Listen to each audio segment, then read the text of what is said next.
Hi guys, Manipur top channel dagi video amta update tawjage adudi ngasi thokpa kano notification ni myam ko kano gi exam do sigi hanta class 10 lorage 11 ka nabagi moigi exam do adudugi exam center do jigla eba ko common entrance test ki haji kano do lae exam center do lae haji exam center do moi center kuningmari pmm aduga row number wise to gi matung ina exam center je karai de tabano haiba yengdui neba mem aduga maru oina mem sida pirise selected government has scheduled on 22 May from pung 12 dagina pung ama phauba moi exam se tawdui neba tang 12 natra adukanda moi sigi numit sida moi atopagi oina di shuti oeba mi si exam center kun mari je haidi nogi test laibani ne exam laibani na ko atopa thabakki di shuti lai haba moi sida announcement oi notification thok da haise ko haidi exam laiba si numit nogi aduga ma'am row number sida pithoi to Anand Singh Higher Secondary Academy da magi row number A001 dagina A0286 phok taeba aduga B0001 dagina B0214 phokba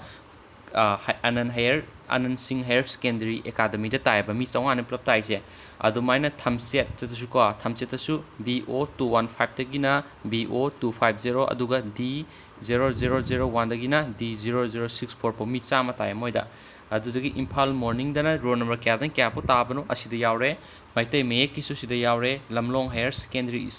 gisu yaure moina D0265 dagina D0618 foba apun mami masing taba sida loina yaure ko Wangkhai gisu yaure Sursan Higher Singh gisu yaure moi taba mi sing Johnstone gisu yaure row number do mem sida yingbiyo ko row number wise range p sida ai tapna su lakke mem khangbra yo khangdragasu ai haji yam laina kamaina khangni haibadu su hairakke ko aduga video se like number di kaubiram ganu like nambiramo aina ngangbodo soiba yaro su mem ngakpigani mo center kun ngamari ni pi simem sidi yong kam row number ri yong ba ata yong row number ri yeng kan school lu yong ba kai tapno do ko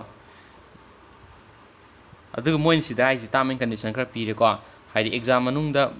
hangakti question ji MCQ ngata neba ko OMR answer sita aduga blue natragana black pen khatang use tawgadabne ba atopa ampuk sijina ba yade ko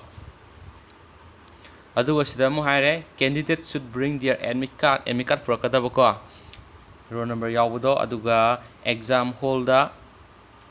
enter the examination center 30 minutes ahead of the commencement of the test aduga OMR answer sheet shall be distributed 10 minutes before the test ko hade minute kuntra gi manungda center manung changadaba aduga minute 10 gi mamangna moina OMR answer sheet to pira ani ko haide pung 13 di exam hodumne pung 10 minute yankhai da pithora ani aduga noina kano tawgadaba thagadaba ko da minguma loin tharani aduga minute kuntra gi chonthara kan campus nung lakwa mission du exam thaba ya holo have haidi pung 13 gi minute kuntra gi mamangda loinamak center manung changadaba ne ba exam hall manung da ko aduna taba kangu du exam thaba yaroi sini moi haise section bio ma ham strict oiramne Manipur je jikte changhandabni ko ngan chalo adu kan sigi exam center sida laire si kamai yengni do ai haji men oina harage mem line kamai yengani habeto ko si website sin handi sang yadamni ngasidi yarame mem sida sangani manipureducation.gov.in sida sangani ai direct link dus num hapange ko mem sungkhalono sida sangani si sanglura matung sum singthabiro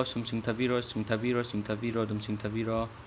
adukanda sida yareto notification regarding the center-wise allocation of row number for common entrance test CET 2019 hai sangani click taroga sanglura matungda sida thola ani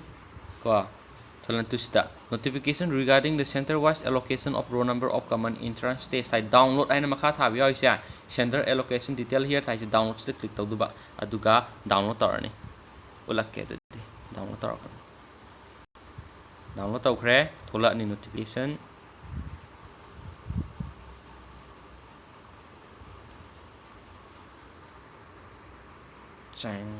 thola to sida ai ji game da semai ta download tawbiro row number sida karam school ta abni yeng khang da bi comment box sai biro duga video je sai da lusin jarage and thank you so much guys bye bye